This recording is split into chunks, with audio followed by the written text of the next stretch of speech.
videoni qizaloqlar bilan ko'rish taqiqlanadi deb boshlayman. Xullas kalom, hurmatli onajonlar, adajonlar, qizaloqlarni ko'nglini tog' deb xursand qiladigan shunaqa trend va oshxonalarimizdan kelgan. Bularimizni narxini juda ham arzon qilib chiqazdik. Narxidan oldin men sizlarga funksiyalarini tushuntirib o'taman.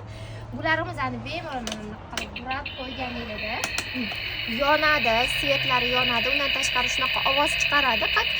Nima deydi? Haqiqiy oshxonadan farqi. Undan tashqari mana suvlarni ko'ryapsizlarmi? Suvlari ham chiqadi deb buni. Bu yoqda mana gaz plitalari, xolodilniklari va boshqa narsalari ochiladi, yopiladi. Sifatlari juda ham zo'r. Qizaloqi sovuq kunda ko'chada yurmasdan, sizga har xil qilmasdan, telefon o'ynamasdan uyda jimgina o'tiradi va shunaqa zo'r o'yinchog'i bilan band bo'ladi. Bularimizni narxiga keladigan bo'lsak, 400 mingdan 350 mingdan demayamiz.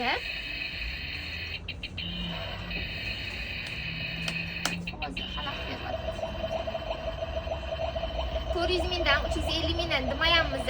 Atigi bularimizni 220 ming so'm evaziga xarid qilib ketsangiz bo'ladi. Darvoqe bujon bobojonlar bemalol sovg'uvchi navaringizga olsangiz ham bo'ladi, chunki ko'rib turganingizdek korobkalar kattagina bagaj sovg'a qilib berganingizda ham uyaltirib qo'ymaydi.